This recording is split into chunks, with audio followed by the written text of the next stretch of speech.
तसेच प्रियदर्शी सम्राट अशोक, तसेच क्रांतिज्योती महात्मा फुले या सर्व महामानवांना मी सर्वप्रथम अभिवादन करतोय आणि सर्वप्रथम आपणा सर्वांना आजच्या या धम्मचक्र प्रवर्तन दिनाच्या सोहळ्याच्या किंवा या दिनाच्या सर्वांना हार्दिक शुभेच्छा देतोय।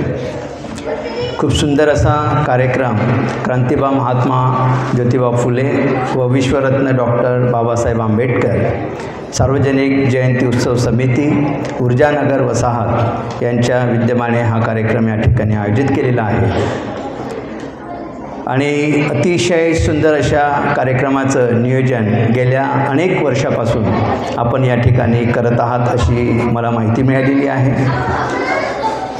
आम्ही बऱ्याच ठिकाणी कार्यक्रमाच्या निमित्ताने जातोय, तर काही मोजकेच असे कार्यक्रम बऱ्याच ठिकाणी आपल्या समाजाने घेतलेले आहेत किंवा जे आपण चांगल्या पद्धतीने करतोय ते म्हणजे आंबेडकर जयंती असेल, बुद्ध जयंती असेल आणि झालाच तर स्मृती दिन असेल, महापरिनिर्वाण दिन असेल।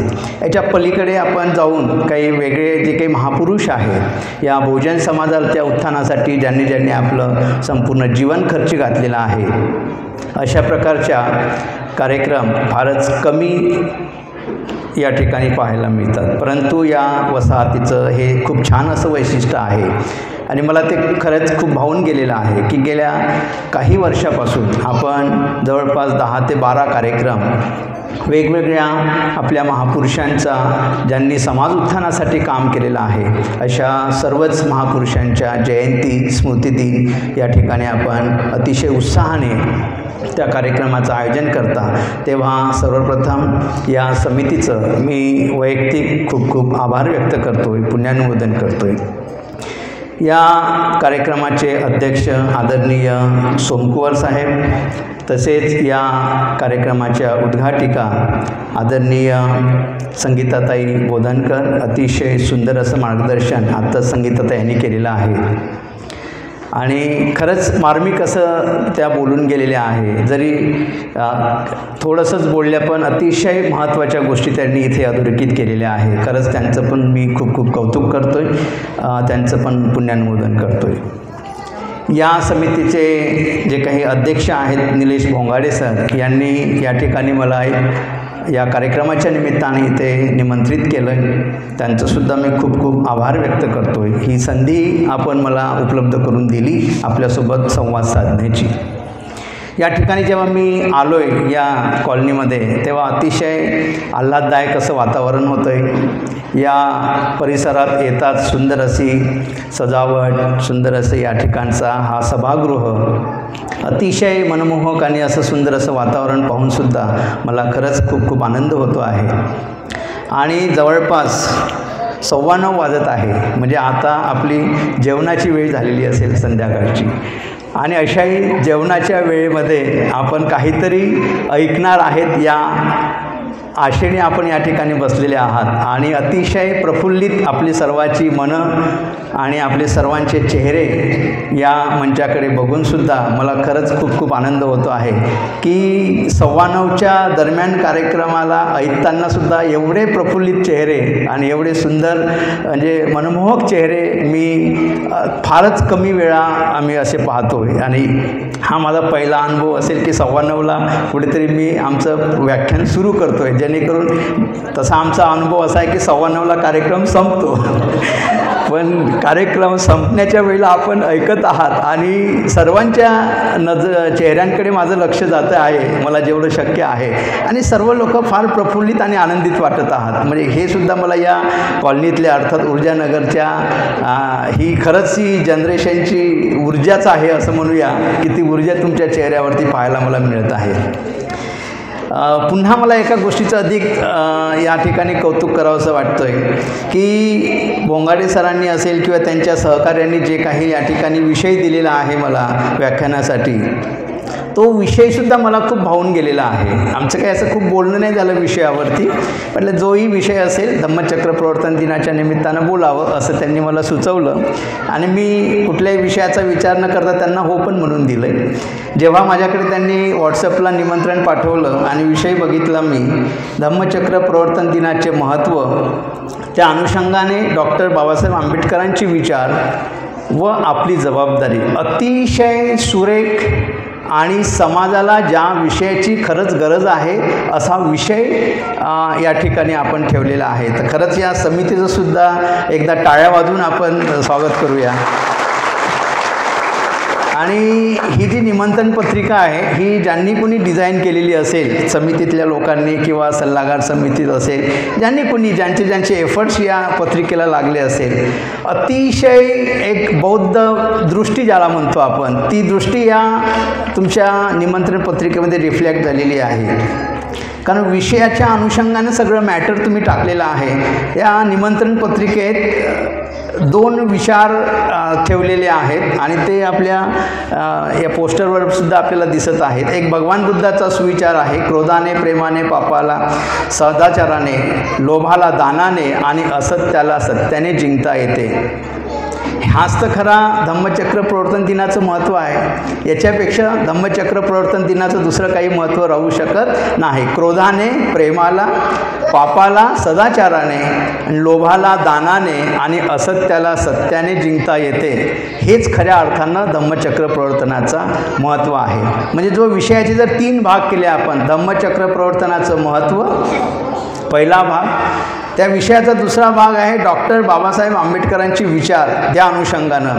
तर बाबासाहेबांचं एक कोटेशन आपण वाचत असाल, तिथं दिलेलं आहे, बौद्ध धम्म 3 सिद्धांताची दीक्षा देतो, प्रज्ञा, करुणा आणि समता.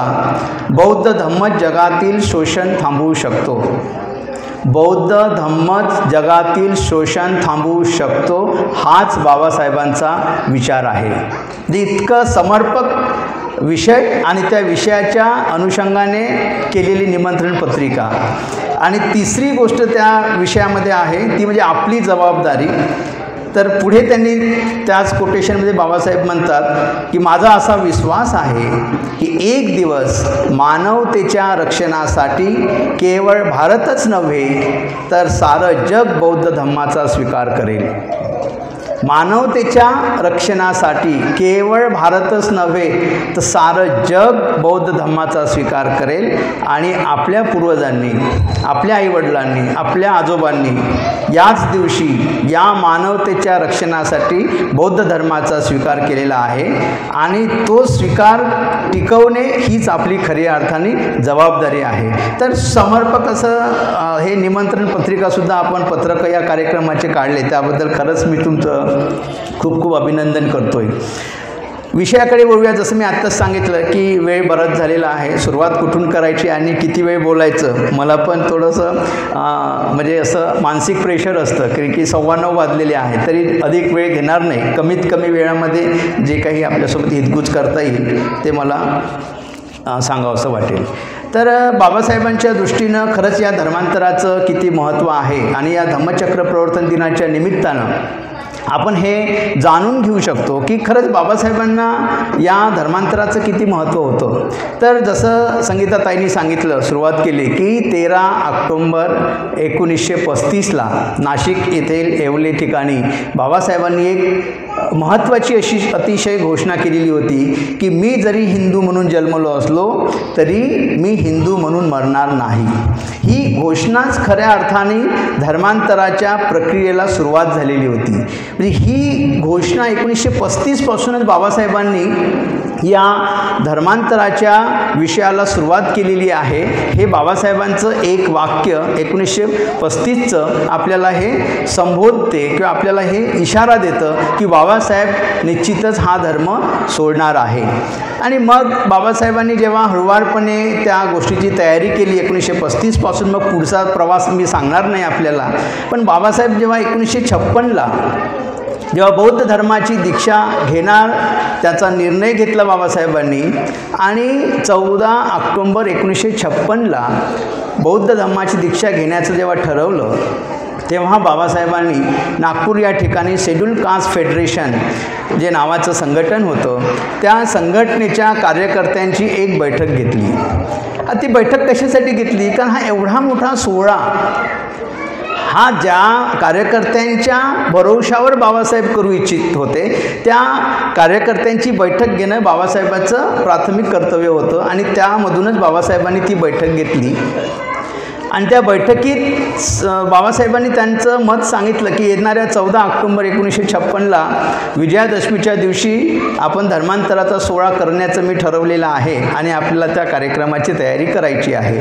तेव्हा बाबासाहेबांचे जे खंदे कार्यकर्ते होते किंवा बाबासाहेबांची भिस्त ज्या कार्यकर्त्यांवरती होती, ते कार्यकर्ते बाबासाहेबांना सांगतात की बाबा, हा धर्मांतराचा सोहळा आपण थोडा पुढे ढकलायला पाहिजे, कारण 1957ला सार्वजनिक लोकसभेच्या निवडणुका होऊ घातलेल्या होत्या.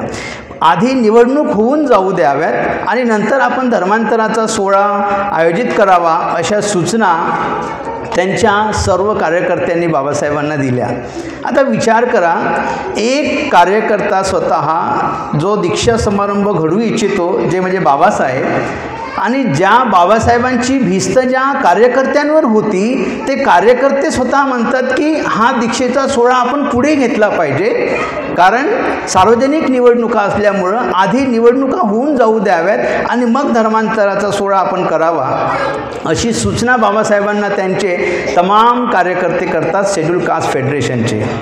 आता या ठिकाणी बघा कशी कॉन्ट्रावर्सी निर्माण झाली. बाबासाहेब धर्मांतर करू इच्छितात, पण बाबासाहेबांची भिस्त ज्या कार्यकर्त्यांवरती आहे, ते कार्यकर्ते मात्र धर्मांतराच्या सोहळ्यासाठी अजिबात तयार नव्हते.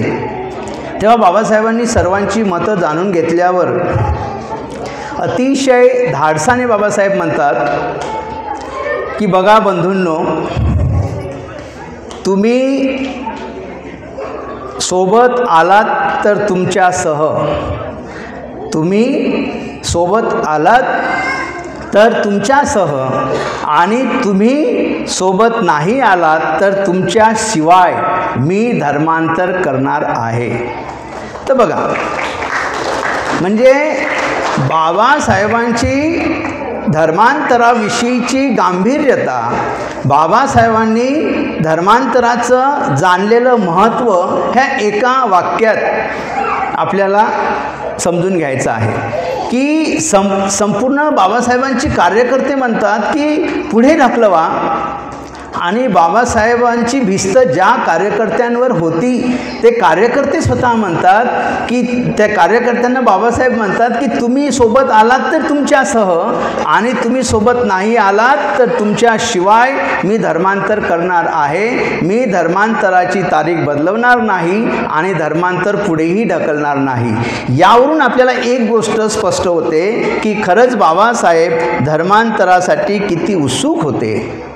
बाबासाहेबांना धर्मांतराचं खरंच किती महत्त्व होतं ते आपल्याला या गोष्टीवरून आपल्याला पाहावयास मिळते. आणि मग बाबासाहेबांचा धर्मांतराचा सोहळा झाला, त्या डिटेल्समध्ये मी जाणार नाही वेळेअभावी, परंतु एक गोष्ट मात्र निश्चित मी जिथे सांगितली पाहिजे की ज्या दिवशी बाबासाहेबांनी 14 ऑक्टोबर 1956ला दीक्षा घेतली, त्यावेळेला ज्या 22 प्रतिज्ञा दिल्या, त्या 22 प्रतिज्ञा देताना जी 21वी प्रतिज्ञा होती की आज माझा नवा जन्म झाला आहे असे मी मानतो, ही प्रतिज्ञा म्हणताना बाबासाहेब अतिशय भावूक झालेले होते. असं म्हणतात की बाबासाहेबांच्या वाणीतून शब्द उच्चारल्या जात नव्हते, इतके ते भावनिक झालेले होते. या गोष्टीवरून आपल्याला एक गोष्ट लक्षात येतं की खरंच बाबासाहेब किती त्या धर्मांतराविषयी गंभीर होते. बाबासाहेबांना धर्मांतराचं खरंच किती महत्त्व होतं हे या गोष्टीवरून सुद्धा आपल्याला समजायला येतं. दुसरी गोष्ट आपण एक महत्त्वाची लक्षात घेतली पाहिजे, जरी हा धर्मांतराचा पुढचा टप्पा आपण पाहिला तरी त्याच्या आधी थोडंसं जाऊया की 26 नोव्हेंबर 1949 रोजी संविधान सभेमध्ये बाबासाहेबांनी या देशाचं संविधान समर्पित केलं या देशाला. 26 नोव्हेंबर 1949 रोजी. आणि जे संविधान बाबासाहेबांनी या देशाला समर्पित केलं त्या संविधानाची अंमलबजावणी 26 जानेवारी 1950ला झाली. आता आपल्याला माहिती आहे की संविधानाने आपल्याला काय दिलं आहे. संविधानाने सर्वच गोष्टी दिलेल्या आहे. तरी 1950ला किंवा 1949ला जे संविधान बाबासाहेबांनी या देशाला समर्पित केलं, जे संविधान 26 जानेवारी 1950पासून या देशामध्ये अंमलात आलं, ते संविधान अंमलात आल्यानंतर आपल्याला तर सर्व काही मिळालं होतं. सर्व अधिकार मिळाले, आरक्षण मिळालं, संविधानाने दिलेले अनेक अधिकार मिळाले. आपल्याला शिक्षणाचा अधिकार मिळाला, सांस्कृतिक अधिकार मिळाला, नागरिकत्वाचा अधिकार मिळाला, सामाजिक आर्थिक अभिव्यक्ती स्वातंत्र्याचा अधिकार मिळाला. सर्वच मिळालं आपल्याला.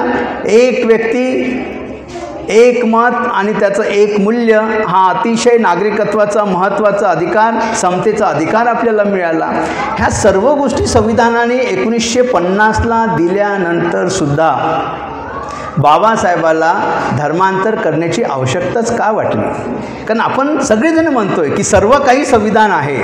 संविधान जागृती, संविधान अभियान, संविधान काय काय संघटना, काय काय फाउंडेशन तयार झाले संविधानाच्या आपल्याला माहिती आहे. जय भीम, जय भारत, जय संविधान. म्हणजे संविधानावर प्रेम आहेच, हो आहेच, करायलाच पाहिजे.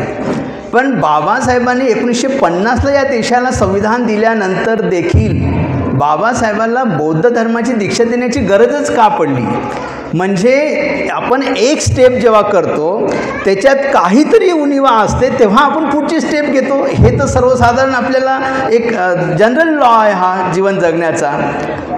मग ज्या बाबासाहेबांनी 1950ला संविधान दिलं या देशाला, त्या बाबासाहेबांनी 1956ला बौद्ध धर्माची दीक्षा स्वतः घेऊन आपल्या अनुयायांना ती दीक्षा का दिली? तर बाबासाहेब हे जाणत होते. मग हे आपण विचार केला पाहिजे की खरंच बाबासाहेबांना अशी कोणती गोष्ट वाटत होती की जी संविधान पूर्ण करू शकत नाही, ती केवळ बौद्ध धर्म करू शकते. याचा विचार गांभीर्यानं करणं खऱ्या अर्थानं धम्मचक्र प्रवर्तन दिन साजरा करणं आहे. कारण जोपर्यंत तुम्ही धर्माचं महत्त्व, त्या धर्मांतराचं महत्त्व काय आहे हे जोपर्यंत जाणत नाही तोपर्यंत आपल्याला त्या धर्माचं महत्त्वच कळणार नाही आणि मग आपलं मन असं भरकटून जाणार. कारण संविधान ही गोष्ट आहे, संविधानावर प्रेम केलंच पाहिजे. संविधानाचं महत्त्व मी कमी करतो आहे असा चुकीचा गैरसमज कोणी करू नका. पण हे संविधान सर्वांचं आहे, तुमचं आहे, बौद्धांचं आहे, जैनचं आहे, ख्रिश्चन लोकांचं आहे, मुस्लिम लोकांचं आहे, हिंदूंचं आहे, पारशींचं आहे, सर्वांचं आहे, शिखांचं आहे. या समस्त भारतीयांचं संविधान आहे. तुमची स्पेशालिटी काय आहे? तुम्ही का बरं एकदम त्या संविधानाच्याच मागे लागलो आपण? जसं काही जणू काही संविधान फक्त हे बौद्धांचं आहे अशी एक ओळख आपण या देशामध्ये का निर्माण केली? का आपल्याला बौद्ध धर्म कमी वाटतोय? आपल्याला का बौद्ध धर्माचे कोणती तत्त्व अशी कमी वाटतात की जे तुम्हाला संविधानापेक्षा कमी वाटतात? किंवा जे अशी कुठली गोष्ट आहे की जी संविधानात आहे पण बौद्ध धर्मात नाही आहे? याचं सुद्धा आपण चिंतन करण्याची खरंच गरज आहे. आणि ते बाबासाहेबाच्या एव्हिडन्समधून आपल्याला समजून घेतलं पाहिजे. आपण कदाचित आपण या मताशी सहमत नसालही, कदाचित मी जो विचार करताय हा चुकीचा पण असू शकतो, आपण मला तसं सांगू शकता, आपण चर्चा करू शकतो त्या विषयावर. पण खरंच विचारमंथन करणं गरजेचं आहे की बाबासाहेबांनी 1950ला या देशाला संविधान दिल्यानंतर देखील बाबासाहेबाला धर्मांतराची आवश्यकता का पडली? आणि मग बाबासाहेब पुढे म्हणतात, मग आपण तर बघितलं आहे की संविधानाने आपल्याला सर्व स्वतंत्रता दिलेली आहे, सर्व समतेचा अधिकार दिलेला आहे. पण बाबासाहेब 14 ऑक्टोबर 1956ला दीक्षा घेतल्यानंतर 15 ऑक्टोबरच्या भाषणात बाबासाहेब काय म्हणतात की मला स्वतंत्रता प्राप्त करायची आहे म्हणून मी धर्मांतर केलेलं आहे. बघा बाबासाहेब काय म्हणतात, मला स्वतंत्रता प्राप्त करायची आहे म्हणून मी धर्मांतर करत आहे. मग आता आपल्याला प्रश्न विचारा की बाबासाहेबांनी 1950ला दिलेल्या संविधानाने स्वतंत्रता दिली नाही का आपल्याला? मग जर ती दिली असेल तर बाबासाहेब 1950ला पुन्हा जाणीवपूर्वक हे वाक्य 15 ऑक्टोबरच्या भाषणात का म्हणतात की मला स्वतंत्रता प्राप्त करायची आहे म्हणून मी धर्मांतर करत आहे? हाही एक कळीचा मुद्दा आहे. हा प्रश्नसुद्धा आपण स्वतःला विचारला पाहिजे आणि त्यावरून आपण विचार केला पाहिजे की खरंच बाबासाहेबांना काय भूमिका होती बाबासाहेबाची याच्याविषयी, हे आपण समजून घेतलं पाहिजे. कारण संविधान खूप साऱ्या गोष्टी करू शकतं, संविधान खूप साऱ्या साऱ्या गोष्टी करू शकते, परंतु संविधान सर्वच गोष्टी करू शकत नाही हे बाबासाहेबांना अतिशय स्पष्ट होतं.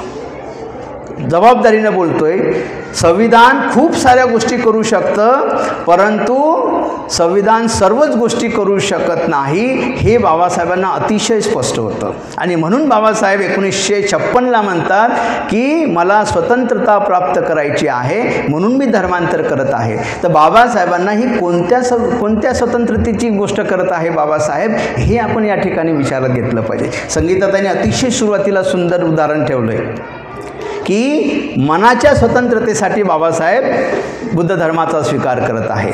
तुम्हाला सामाजिक स्वतंत्रता मिळाली, शिक्षणाची स्वतंत्रता मिळाली, अभिव्यक्त स्वातंत्र्याची स्वतंत्रता मिळाली, धर्मपालनाची स्वतंत्रता मिळाली, सगळ्या प्रकारची स्वतंत्रता तुम्हाला संविधान देऊ शकते, परंतु मनाची जे काही स्वतंत्रता आहे ती स्वतंत्रता संविधान तुम्हाला देऊ शकत नाही, ती केवळ धर्माने तुम्हाला मिळू शकते. आणि म्हणून बाबासाहेबांनी 1956ला धर्मांतराचा निर्णय घेतला. आणि बाबासाहेब 1956ला म्हणतात की धर्मांतर यासाठी करायचं आहे की मला खऱ्या अर्थाने स्वतंत्रता प्राप्त करायची आहे. मग आता आपल्याला बाबासाहेबांचं अजून एक महत्त्वाचं वाक्य 26 नोव्हेंबर 1949 रोजी संविधान सभेतलं बाबासाहेबांचं अतिशय शेवटचं भाषण, समारोपीय भाषण त्या सभेचं, त्याच्यात म्हणतात की या देशाचं संविधान कितीही चांगलं असू द्या, या देशाचं संविधान कितीही चांगलं असू द्या, त्याची अंमलबजावणी करणारे लोक जर चांगले नसतील तर ते संविधान चांगलं होऊ शकत नाही. बघा, पुन्हा मी सांगतोय, बाबासाहेबांनी हिंदीत ते वाक्य म्हटलेलं होतं, इस देश का संविधान चाहे कितना भी अच्छा क्यों न लिख दिया जाए, अगर वो संविधान को अमल करने वाले लोग अच्छे नहीं होंगे तो वो संविधान कैसा अच्छा हो सकता है. बाबासाहेबांनी म्हटलेलं वाक्य आहे. आपण म्हणतो संविधान सर्वश्रेष्ठ आहे, बाबासाहेब स्वतः म्हणतात की संविधान कितीही चांगलं असू द्या, पण ते संविधान अंमल करणारे लोक जर चांगले नसतील तर ते संविधान चांगलं ठरू शकत नाही. बाबासाहेबांनी पुन्हा एक महत्त्वाचं वाक्य बोललं, या देशाचं संविधान मी या देशाला आज समर्पित करीत आहोत, परंतु हे संविधान जाळणारा पहिला व्यक्ती या देशाचा मी असेल. आता कोणी संविधानाची प्रत जाळली म्हणून आपण रस्त्यावर उतरतोय, त्यावेळेला बाबासाहेबांनी स्वतः संविधान सभेत हे वाक्य बोललेलं आहे, ते पटलावलं आहे. संविधानाच्या डिबेट जर आपण वाचले असतील तर आपल्याला ते वाचायला मिळेल की या देशाचं संविधान जाळणारा पहिला व्यक्ती मी असेल. का असे बाबासाहेब म्हणाले? बाबासाहेब म्हणाले की लोक चांगले असेल तर ते संविधान चांगले. म्हणजे चांगले लोक म्हणजे कोणते? दिसायला चांगले, कपडे घातलेले चांगले, काय चांगले लोकांचं काय क्रायटेरिया काय असेल बाबासाहेबांच्या मनामध्ये? बाबासाहेबांनी कशाला चांगलं म्हटलेलं आहे? तर चांगले लोक म्हणजे नीतिमान लोक, जे नैतिकतेचं जीवन जगतात ते लोक म्हणजे चांगले लोक. मग हे बाबासाहेबांनी आपण म्हणाल की हे कुठे सांगितलं बाबासाहेबांनी असं की चांगले लोक म्हणजे नीतिमान लोक, नैतिकतेचं जीवन जगणारे लोक म्हणजे चांगले लोक? बाबासाहेब 26 नोव्हेंबर 1949च्या भाषणामध्ये, संविधान सभेच्या शेवटच्या भाषणामध्ये महत्त्वाच्या 3 गोष्टी सांगतात. ते म्हणतात की आपल्या स्वातंत्र्याचा बळी देऊन कोणतंही राष्ट्र दुसऱ्या देशाची कृतज्ञता व्यक्त करू शकत नाही. बघा, आपल्या स्वातंत्र्याचा बळी देऊन कुठलाही देश दुसऱ्या देशाची कृतज्ञता व्यक्त करून देऊ शकत नाही.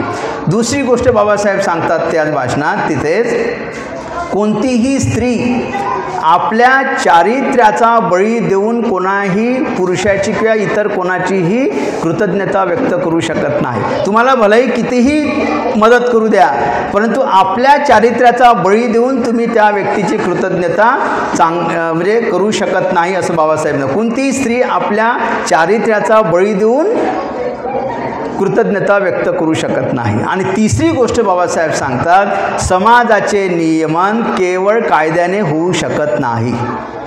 आता बोला, बाबासाहेब स्वतः म्हणतात मी माझं काहीच सांगत नाही तुम्हाला, सगळे बाबासाहेबांचे दाखले सांगत आहे. आणि 26 नोव्हेंबर 1949चं संविधान सभेतलं सरकारी दप्तराच्या रेकॉर्डवर असलेलं भाषण सांगत आहे बाबासाहेबांचं. बाबासाहेब म्हणतात की समाजाचे नियमन केवळ कायद्याने होऊ शकत नाही, म्हणजे संविधानाने समाजाचं नियमन होऊ शकत नाही असं बाबासाहेब स्वतः म्हणतात. मग याचा अर्थ काय? बाबासाहेब पुढे म्हणतात की कायदा हा केवळ मुठभर लोकांसाठी कामी पडू शकतो, तो मोठ्या संख्येने किंवा मोठ्या समाजाला कायद्याचा काहीही उपयोग नाही.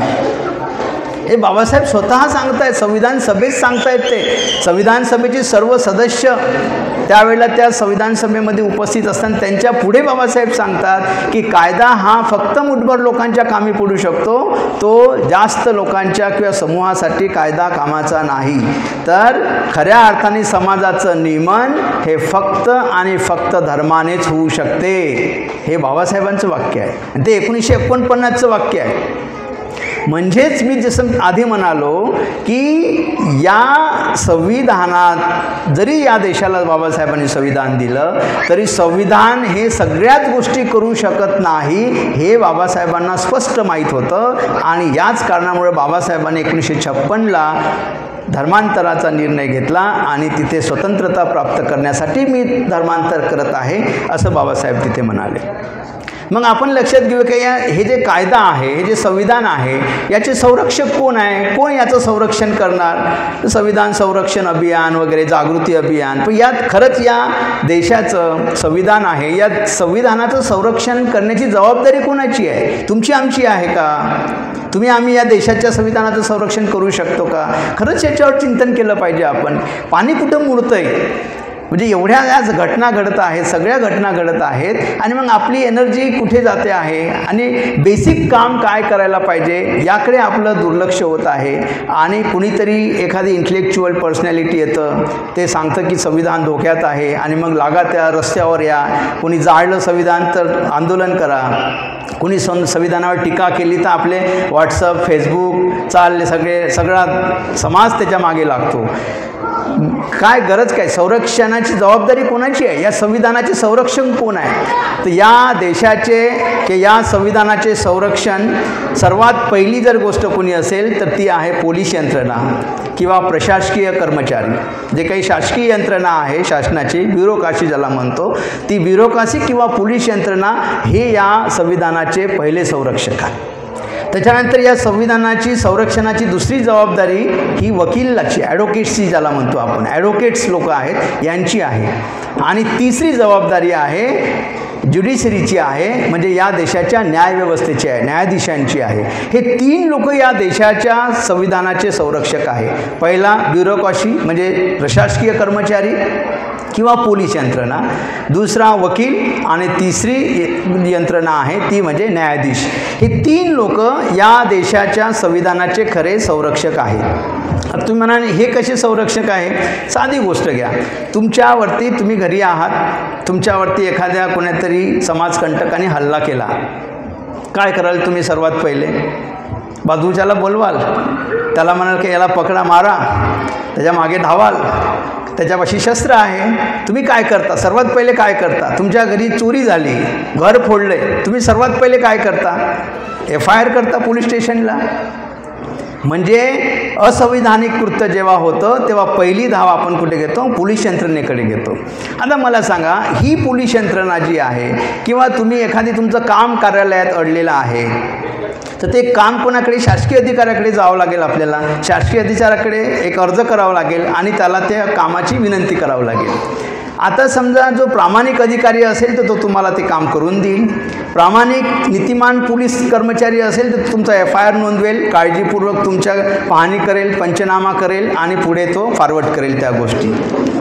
पण समजा तुमच्यावर ज्यांनी भ्याड हल्ला केला किंवा समाजकंटकांनी तुमच्यावर हल्ला केला आणि तो पोलीस कर्मचारी जर अनैतिक असेल, त्याच्यात जर नीतिमत्ता नसेल, त्याच्यामध्ये जर नैतिकता नसेल, सदाचारी नसेल, तर तो त्या समाजकंटकाकडून पैसे घेऊन तुमचा FIR दाखल करणार नाही. म्हणजे खऱ्या अर्थानं पहिल्या स्टेपला संविधानाचं संरक्षण करणारा जो पोलीस कर्मचारी आहे त्या पोलीस कर्मचाऱ्यावर जी जबाबदारी या संविधान यंत्रणेने दिलेली आहे, तो जर प्रामाणिक नसेल, तो जर नीतिमान नसेल तर तो FIR दाखल करणार नाही. म्हणजे पोलीस कर्मचारी.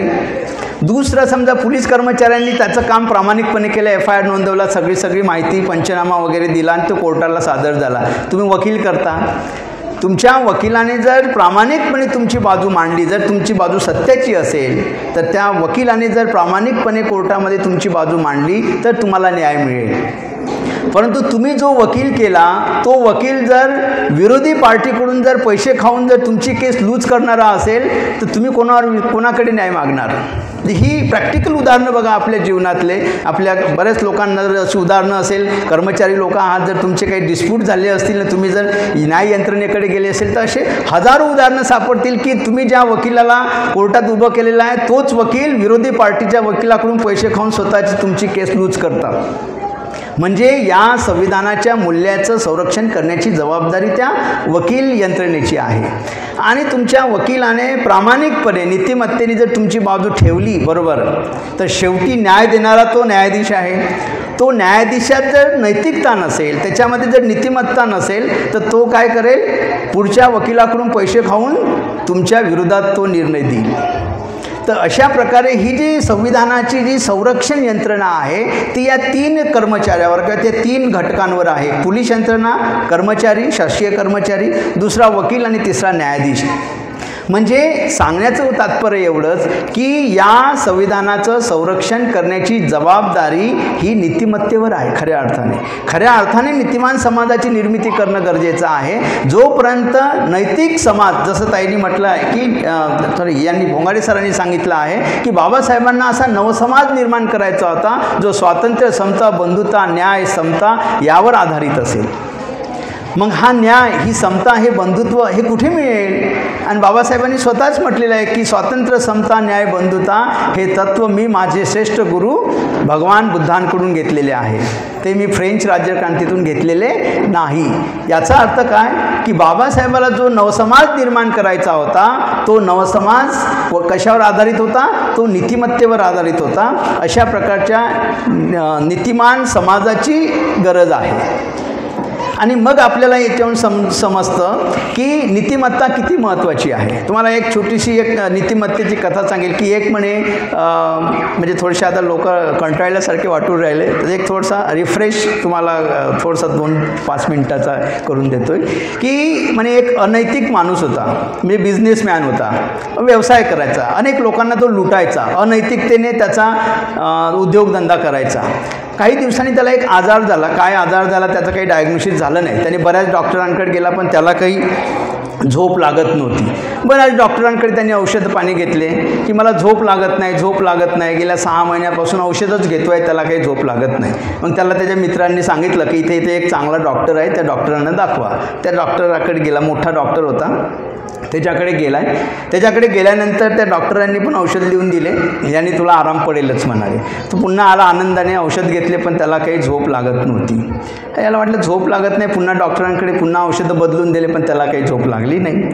मग तो डॉक्टर काय म्हणाला, चांगला बरं नावाजलेला एकदम एक्सलंट, ज्याला सुपर स्पेशालिटी डॉक्टर म्हणतो, तो डॉक्टर म्हणे हे काही औषधाचं काम नाही, हे बाहेरचं आहे काहीतरी. तर हे बाहेरचं एक मठ आहे तिथे एक साधू आहे तुम्ही त्या साधूला भेटा तुमचा रोग ते साधू सांगतील कारण हे काय आपल्या पॅथीमध्ये काही बसून नाही. सगळेच औषध दिले तुम्हाला, सर्व टेस्ट केल्या, ब्लड टेस्ट केल्या, स्कॅन केलं, MRI CT स्कॅन, सगळं झालं, काहीच नाही निघालं. पण झोप काही त्याला लागत नव्हती. हा परेशान त्या मठात गेला, त्या साधूला भेटला. डॉक्टरांनी पाठवलं. साधू मोठा हुशार होता. साधूला वाटलं अरे एवढ्या मोठ्या डॉक्टरनी पाठवलं याला, ठीक आहे काय प्रॉब्लेम आहे. त्यांनी सांगितली इतकी औषधं घेतली, सगळे रिपोर्ट ठेवले साधूकडे. साधूला काय समजते ती रिपोर्ट वगैरे. साधू पाहत होता असा दुरून. ठीक आहे ठेव बाजूला, तेव्हा प्रॉब्लेम तू ओरली सांग ना मला काय आहे तर मला झोप नाही लागत इतक्या वर्षापासून. बरं लागून जाईल झोप. एवढं वाक्य बोलल्यावर त्याला एवढा आनंद झाला की आतापर्यंत एवढं चांगलं वाक्य कोणीच नाही बोलला का लागून जाईल झोप. तर फक्त एकच काम करायचं आहे. अरे साहेब, साधू एक काय 10 कामं करतो फक्त तुम्ही सांगा नाही एकच काम करायचं काय करू. तर तू असा एक माणूस शोध ज्याला खूप चांगली झोप लागते, गाढ झोप लागते. असं एक माणूस शोधायचा बस मग काय करायचं बस त्याला एक शर्ट मागायचा त्याचा, आणि त्याचा शर्ट घालायचा आणि झोपायचं तुला गाढ झोप लागेल याला वाटलं हे तर फारच सोपं आहे. इतक्या दिवसापासून मी इतका शोधून राहिलो पण मला काय असा उपाय सापडला नाही. तर हा सर्वात पहिले कुठे गेला असेल वापस. त्याला वाटलं काय एवढ्या डॉक्टरांनी माझा सगळा इलाज केला इतक्या दिवसापासून, तर ज्या डॉक्टरनी त्याला साधूकडे पाठवलं त्या डॉक्टरकडेच गेला. म्हणे डॉक्टर साहेब झाला म्हणे आपला प्रॉब्लेम सॉल्व. म्हणे कसा काय? म्हणे साधूनं सांगितलं म्हणे का तुला आजच झोप लागेल. अरे वा छान. म्हणे काय सांगितलं? म्हणे काही नाही म्हणे त्यानं सांगितलं म्हणे की एक असा व्यक्ती बघ ज्याला गाढ झोप लागते, त्याला एक शर्ट माग म्हणे त्याचा, आणि तो शर्ट घालणं झोप. तर म्हणे फारच सोपं आहे म्हणे. तर म्हणे तुम्हाला तर खूप छान झोप लागत असेल म्हणे, इतकी पेशंट तुम्ही दुरुस्त करतात.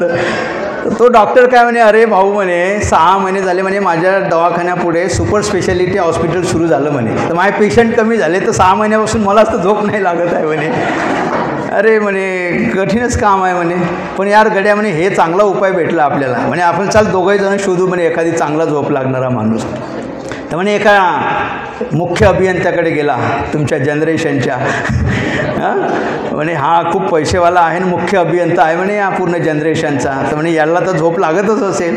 तर हे दोघंही गेले, डॉक्टर आणि तो उद्योगपती, ज्याला दोघालाही झोप लागत नव्हती. साहेब म्हणे तुम्हाला चांगली झोप लागत असेल ना? म्हणे अरे काय सांगू म्हणे, गेल्या 1 वर्षापासून माझं पुन्हा वरचं प्रमोशन थांबून आहे म्हणे. तर मला असतं म्हणे 3 महिन्यापासून झोप नाही लागू राहिली म्हणे की माझी फाईल कधी पास होते. अरे म्हणे हे तर कमालच झाले म्हणे. आता मग हे तिघही जण अजून भेटले. म्हणजे चला म्हणे एखाद्या तो सायकोलॉजिस्ट एक हे आहे म्हणे मानसोपचार तज्ज्ञ आहे, त्याच्याकडे जाऊ म्हणाले आपण. तो चांगला मानसशास्त्राचा उपाय करतो आणि प्राध्यापक आहे म्हणे सिनियर कॉलेजला. त्याच्याकडे गेलेत. म्हणे साहेब असं असं आहे, तुम्हाला चांगली झोप लागत असेल ना? म्हणे अरे म्हणे माझा PhDचा थेसिस गेल्या 1 वर्षापासून युनिव्हर्सिटीत अटकून आहे म्हणे, अजून PhD पास नाही झाली म्हणे माझी, त्याच्यामुळे मलाच तर म्हणे 1 वर्षापासून झोप नाही लागून राहिली. असं करत करत खूप लोकांकडे गेला. शेवटी तो परेशान झाला. पण मग त्यांनी सगळ्यांनी असं वाटलं की एक व्यक्ती आहे आपल्याकडे झोप लागणारा. म्हणे या गावात एक चांगला पॉलिटिशियन आहे आणि त्याच्याकडे सगळ्या गोष्टी आहेत, तर त्याला झोप लागतच असेल म्हणे त्या राजकीय माणसाला.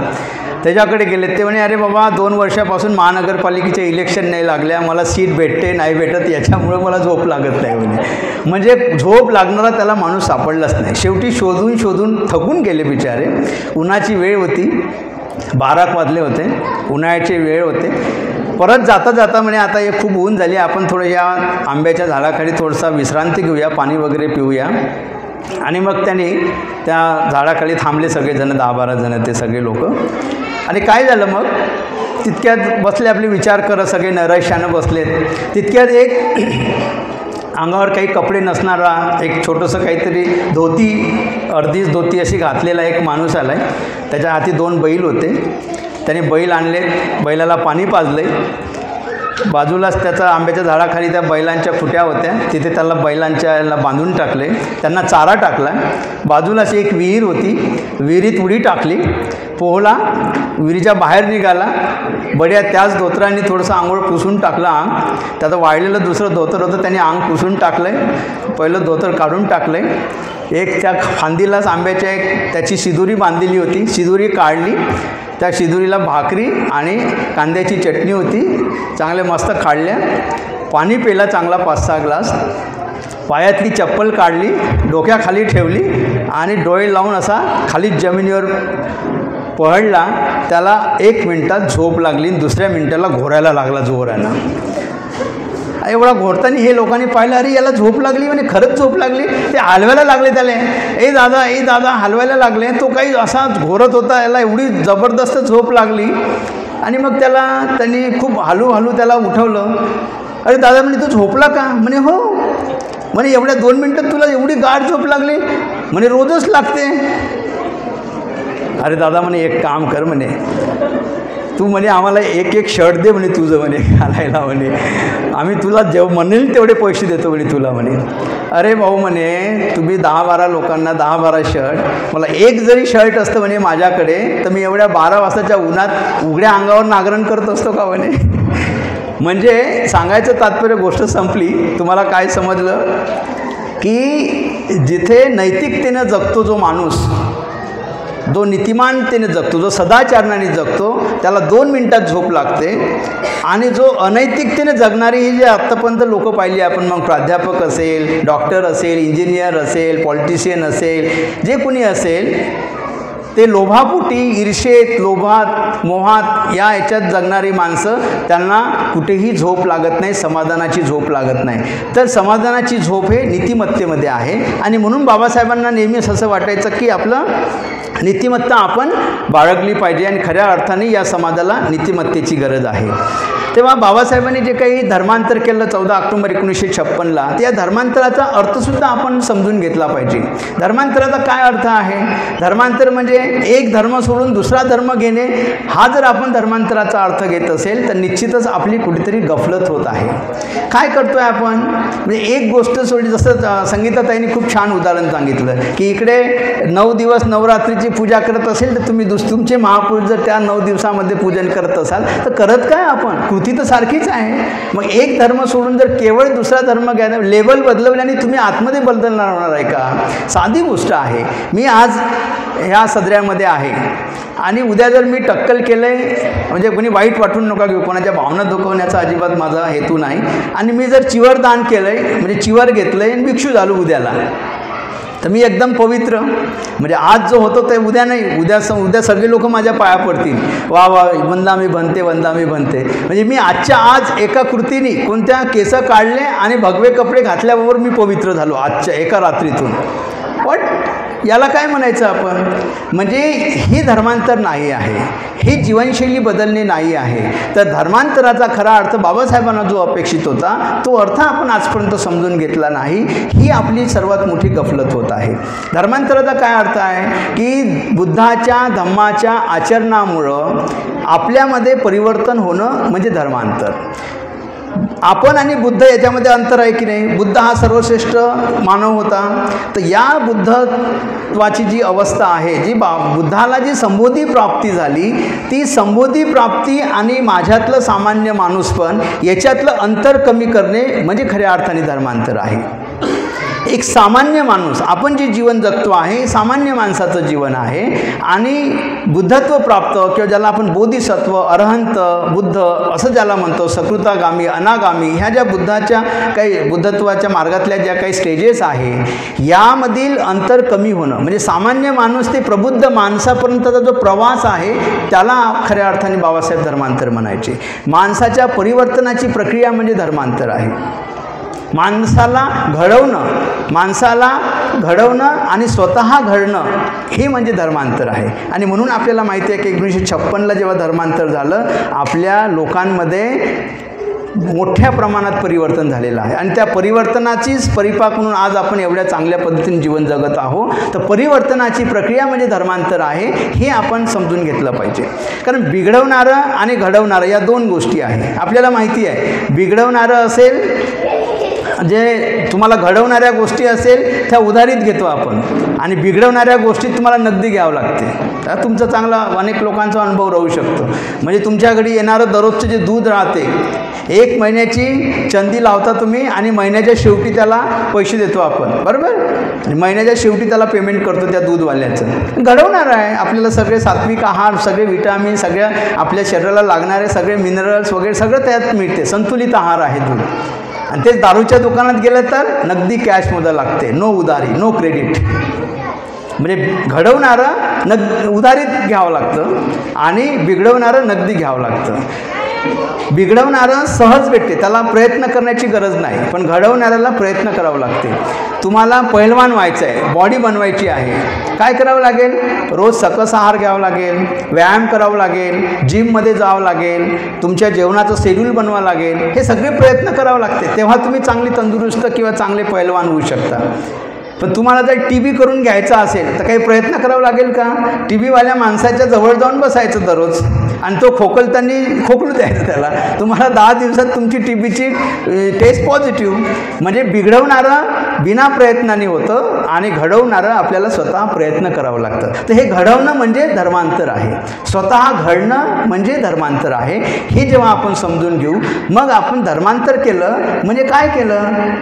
एक धर्म सोडून दुसरा धर्म घेतला म्हणजे धर्मांतर नाही. तर आपल्याला आपण काय घडलो, मी स्वतःला घडवण्यासाठी मी काय प्रयत्न केले याचं मूल्यमापन करणं म्हणजे खऱ्या अर्थाने धम्मचक्र प्रवर्तन दिन साजरा करणं आहे. धम्मचक्र प्रवर्तन दिनाच्या दिवशी आपण म्हणजे कार्यक्रम घेतो, म्हणजे कशासाठी घेतो आहे तर वर्षभराचं ऑडिट झालं पाहिजे आपलं, की मी या मागच्या 14 ऑक्टोबर 1924 पासून तर 14 ऑक्टोबर 1925पर्यंत माझं स्वतःचं ऑडिट केलं पाहिजे. माझ्यात मी काय परिवर्तन केलं, ते आहे खऱ्या अर्थानं धर्मांतर.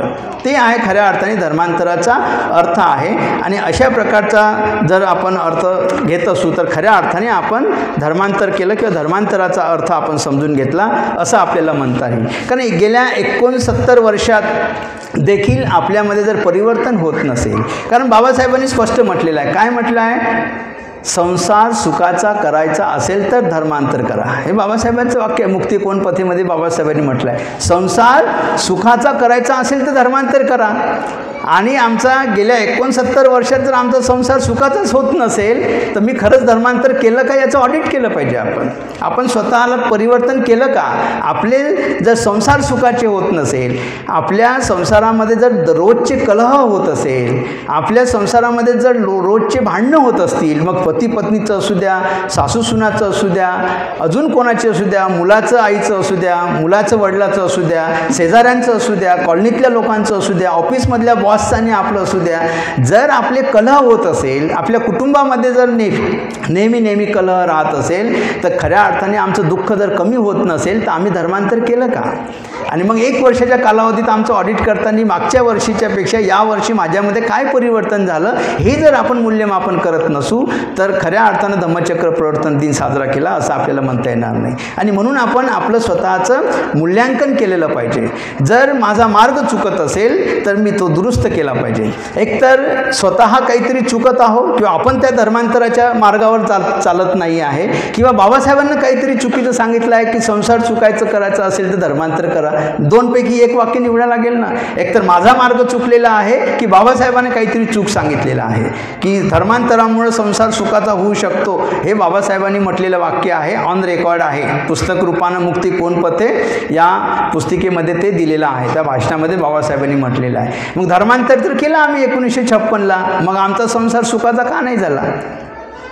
म्हणजे काहीतरी आपला मार्ग चुकत आहे. आम्ही कुठेतरी बुद्धाच्या मार्गापासून वेगळे चालत आहोत म्हणून आमचा संसार सुखाचा होत नाही. एकतर असं म्हणावं लागेल का मी कुठेतरी चुकत आहे म्हणून माझ्या संसारामध्ये सुख नाही, किंवा बाबासाहेबांनी काहीतरी चूक सांगितलं म्हणून माझी काहीतरी गफलत होत आहे. एक कोणतं तरी निवडा लागेल. आणि याच्यामध्ये जर तुम्ही हे वाक्य निवडत असाल, मला तर वाटत नाही की बाबासाहेबांनी काहीतरी चुकीचं सांगितलं असा कोणी ऑप्शन निवडेल म्हणून आशा करतो मी. पण मग जर दुसरा ऑप्शन निवडत असू की माझा काहीतरी मार्ग चुकत आहे तर तो मार्ग आपण दुरुस्त केला पाहिजे.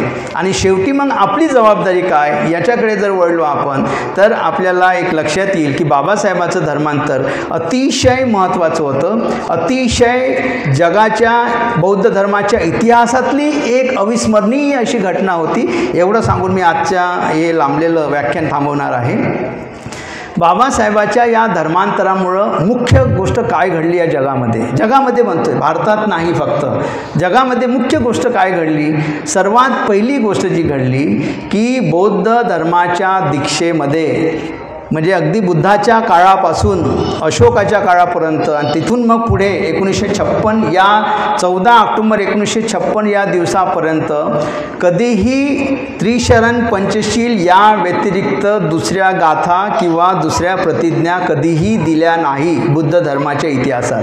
पण ते बाबासाहेबांनी 22 प्रतिज्ञा दिल्या. ही जगातली पहिली घटना आहे बुद्ध धर्माच्या दीक्षेच्या संबंधानं. म्हणून सर्वात पहिलं जर काही परिवर्तन बाबासाहेबांनी केलेलं असेल तर बौद्ध परंपरेमध्ये 22 प्रतिज्ञा त्याच्यामध्ये त्यांनी बाबासाहेबांनी सांगितलेल्या आहे. हे अतिशय अफलातून घटना आहे या बुद्ध धर्माच्या इतिहासातली. हे असं कधीही याच्या आधी घडलेलं नाही. ना अशोकाच्या काळात घडलं, ना बुद्धाच्या काळात घडलं, ना चंद्रगुप्ताच्या काळात घडलं. कोणत्याही काळामध्ये असा इतिहास नाही की त्रिशरण पंचशिलाच्या व्यतिरिक्त बुद्ध धर्माची दीक्षा देताना काहीतरी वेगळ्या प्रतिज्ञा दिल्या. ती घटना बाबासाहेबांनी घडवून आणली. त्यामध्ये 22 प्रतिज्ञा दिल्या. अर्थात त्या जरी काही प्रतिज्ञा सुरुवातीच्या 8 प्रतिज्ञा जर हिंदू धर्माच्या जरी असल्या तरी त्या इतर धर्मासाठी सुद्धा त्या पद्धतीनं ते देवांची नावं बदलतील, पण ते तसेच राहतील.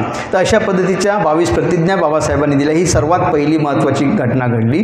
आणि मग आता आपली ती जबाबदारी आहे. त्या प्रतिज्ञा आपण घेतलेल्या आहे, तर त्या प्रतिज्ञा पाळण्याची जबाबदारी आपली आहे. आम्ही जेव्हा धर्मप्रचार करतोय तेव्हा लोकांना सांगतोय असं करा तसं करा, तर आम्हाला बुद्धिवादी लोक सहज प्रश्न विचारतात. बाबासाहेबांनी कुठे म्हटलं आहे म्हणते मांसाहार करू नका, दाखवा म्हणते एखाद्या पुस्तकात.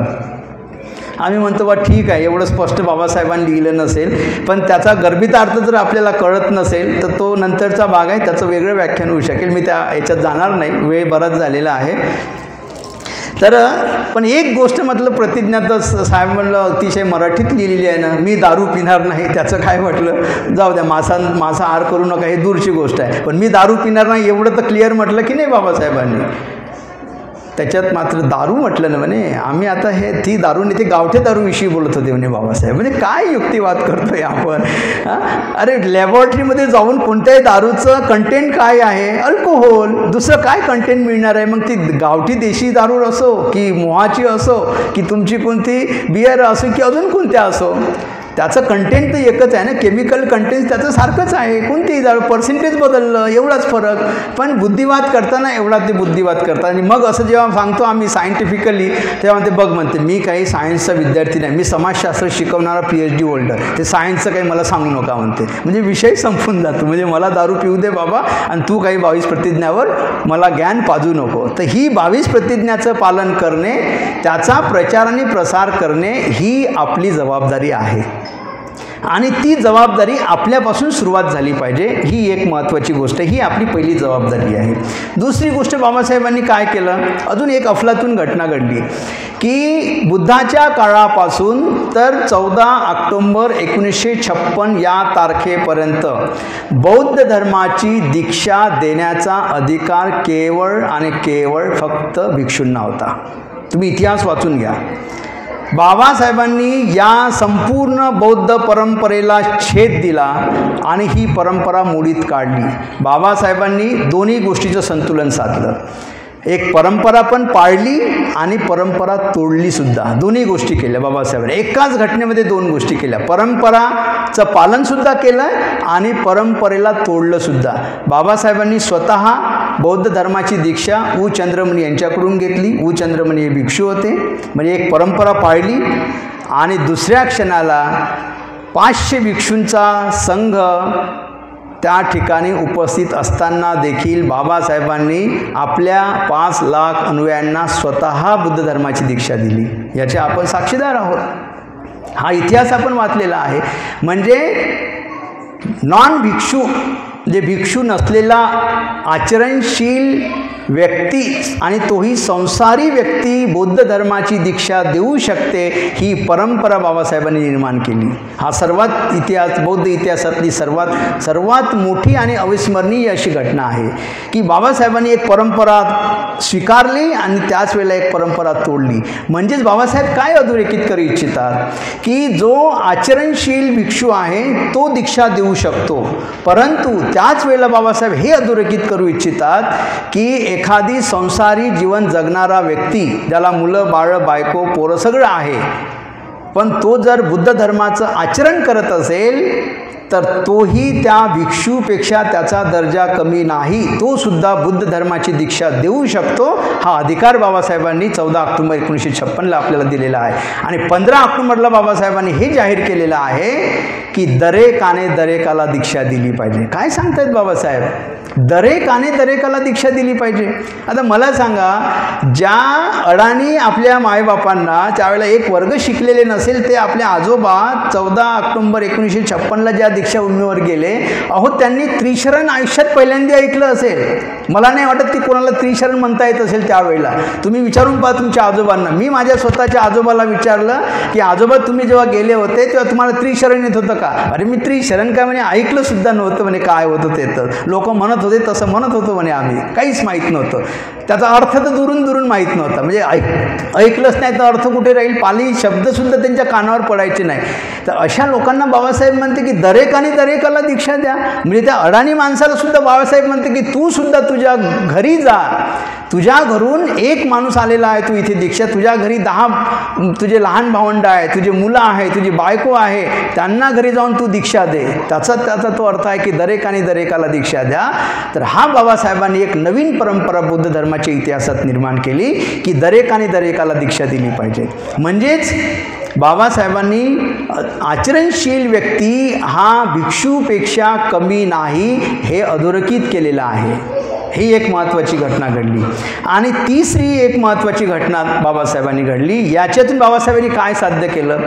जो कोणता पुरोहितवाद वर्णव्यवस्थेत होता, ज्या पहिल्या 8 प्रतिज्ञा जर बघितल्या आपण, ज्या बाबासाहेबांनी दिलेल्या आहे 22 प्रतिज्ञामधला, त्या 8 प्रतिज्ञा काय आहे? पुरोहितवादाच्या विरुद्ध आहे. कोणताही पुरोहितवाद बाबासाहेबांना मान्य नव्हता. बाबासाहेबांनी हाच तर पुरोहितवाद संपुष्टात आणला स्वतः.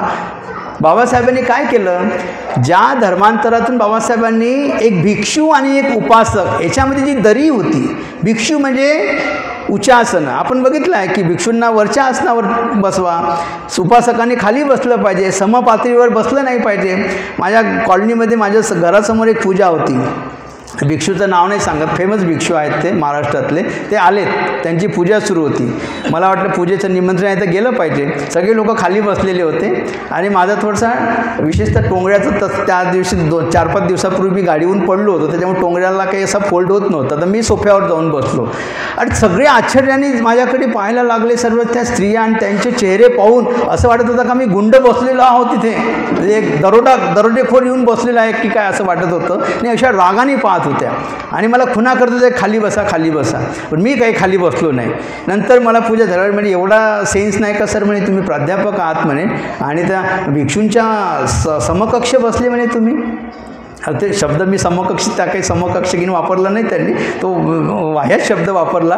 पण मी म्हटलं काकू काय यात वाईट काय झालं आहे? बाबासाहेबांनीच सांगितलेलं आहे भिक्षू आणि उपासक याच्यामधली दरी बाबासाहेबांनी स्वतः कमी केलेली आहे. बाबासाहेबांनी चंद्रमणीकडून दीक्षा घेतली आणि 500 भिक्षू त्या मंचावर उपस्थित असताना बाबासाहेबांनी स्वतः दीक्षा दिली आपल्या अनुयायांना. म्हणजे बाबासाहेबांनी बुद्ध धर्मातला पुरोहितवाद संपुष्टात आणला. हे महत्त्वाची घटना आहे. आज काय झालं आहे? आज आपला पुरोहितवाद कसा झाला? लग्न लावायचं असेल भिक्षू, परित्राण पाठ भिक्षू, सगळ्या गोष्टीला भिक्षू. मला रोज 10 फोन येतात, रोज फोन येतात, सर एखादी भिक्षू आहेत का? म्हणलं हो, फक्त चिवर नाही त्याच्या अंगावर, नका चिवरधारी पाहिजे म्हणे. तर म्हणलं बा आता एक ते आम्ही एक म्हटलं असं चालेल का, तो जो पिक्चरमध्ये वापरतात ते एक हे लावून घेऊ आणि एक भगवा असं तसं चालेल का? नाही ओरिजिनल पाहिजे म्हणे. म्हणलं ओरिजिनल आणि डुप्लिकेट यात काय फरक आहे? पुढची उत्तरं नाही लोकांकडे. पण असा हा पुरोहितवाद वाढत आहे की प्रत्येक गोष्टीला अरे भिक्षूंचे कामच नाही हे काम आहेत का भिक्षूंचे? भिक्षूचं काम आहे धम्म अभ्यास करणे, ध्यान साधना करणे, लोकांना धर्म सांगणे, लोकांना धम्मप्रचार करणे, धम्मप्रचार आणि प्रसार करणे, हे खरं भिक्षूंचं काम आहे. हे खरं धम्मप्रशिक्षकाचं काम आहे. आम्हाला अनेक लोक म्हणतात सर लग्न लावता का? मी म्हटलं बा आम्ही धम्मप्रवचन द्यायचं असेल तर सांगा. आम्ही त्या लग्न लावायचे काम कुणीही लग्न लावू शकते. तुम्हाला काय पाहिजे? नाहीतरी तुम्हाला वेळ होते वाजायला, तिथं आल्यानंतर तुम्ही सांगता की सर 2 मिनिटात लावा लग्न. कारण बरेच अनुभव आहे. लोक स्टेजवर चढलं की त्याला वाटतं अरे हा धम्मचारी आहे, किती 1 तास लावेल का लग्न? लोक सर किती वेळात लागेल लग्न? त्यांना विचारतो किती वेळात पाहिजे तुम्हाला? जेवढं शॉर्ट होईल तेवढं. म्हणजे तुम्ही फक्त मिनटं सांगा किती पाहिजे. तर म्हणजे सर 2 मिनिटात लावा. म्हणजे लागलं त्यांना. म्हणजे खोटं नाही सांगा, मी स्वतः केलेला उपक्रम आहे हा. मला किती वेळ सांगा फक्त. आणि ते नवरदेवाच्या वडिलांनी सांगितलं 2 मिनिटात लावा, कारण 3 वाजले होते नाचता. म्हटलं बिलकुल सर घड्याळची काटा लावा, 3 मिनिटात लग्न लागेल म्हणलं तुमचं. मी स्वतःच अगरबत्ती मेणबत्ती लावली, नवरदेवाला काही लावली कारण त्यांना लावण्यातच 5 मिनिटं जाते. मी स्वतःच अगरबत्ती मेणबत्ती लावली आणि सब्ब पाप सकरण कुशलस्य उपसंपदा सचित प्रयोदपन झालं. मला किती वेळात लागलं? 2 मिनिटात. मग सगळे लोक म्हातारे लोक माझ्याकडे आले, हे काय लग्न लावलं म्हणे. म्हणलं नवरदेवाच्या वडिलाला विचारा, त्यांनी 2 मिनिटं सांगितले. 2 मिनिटात किती गाथा घेऊ मी? काय कोणाला खुशी आहे? आणि हे लग्न फग्न लावायचे काम तेव्हापासून सोडून दिलं आहे. लग्न लावायचा फोन आला का मी सांगतो 10,000 रुपये चार्ज आहे. लोक म्हणते अरे बाप 10,000 नको म्हणते, हा धम्मचारी लई महागडा आहे म्हणते. आणि मग दुसरं सांगितलं त्यांना टाईम किती आहे लग्नाचा, तर म्हणे 12 वाजता. 12 वाजता लागलं तर 2,000 रुपये तुम्ही दान द्यायचं संस्थेला. प्रत्येक 1 तासाला 2,000 वाढेल. 1 वाजता वाढलं तर 4,000, 2 वाजता लागलं तर 6,000. मान्य आहे का? लोक घाबरतात, नाही म्हणते आम्हाला भिक्षू पाहिजे. मग भिक्षू बरे आपले 11 वाजतापासून येऊन बसतात चेअरवर आणि निश्चिंतपणे आपले बसून राहतात. आपलं कामच नाही हे लग्नाला. त्या नवरी नवरदेवाच्या मायबापाला सांगितलं पाहिजे वेळेत लावत असेल तर लावा, नाही तर 2 गाथा मनानं लग्न संपवून टाका.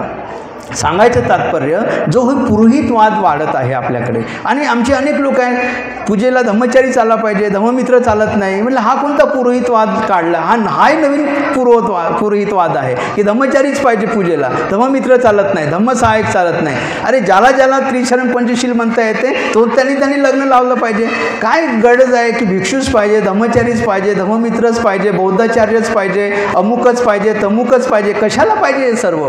काही गरज नाही आहे. तर अशा प्रकारचा पुरोहितवाद थांबवणं ही आपली खऱ्या अर्थाने जबाबदारी आहे. आणि मग जर आपण ह्या सगळ्या गोष्टी करत असू की 22 प्रतिज्ञाचं पालन करणे, त्या स्वतः त्याचा प्रचाराने प्रचार करणे, बाबासाहेबांनी जी परंपरा स्वीकारली आणि परंपरा तोडली ते आपल्याला करता आलं पाहिजे. परंपरा तोडता पण आली पाहिजे आणि परंपरा स्वीकारता पण आली पाहिजे. आणि तिसरी जबाबदारी जो भिक्षू आणि उपासक याच्यामध्ये जी दरी निर्माण झालेली आहे ती दरी आपण संपुष्टात आणली पाहिजे, त्याला खतपाणी घालता कामा नये, ही आपली जबाबदारी आहे. जर ह्या 3 जबाबदाऱ्या आपण पूर्ण केल्या तर खऱ्या अर्थानं आपण धम्मचक्र प्रवर्तन दिन साजरा केला असं आपल्याला म्हणता येईल. आपण खूप वेळापासून मला छानसं चित्ताने ऐकून घेतलं आणि आताही आपले चेहरे तसेच प्रफुल्लित आहे हे पाहून मला खरंच आनंद झाला.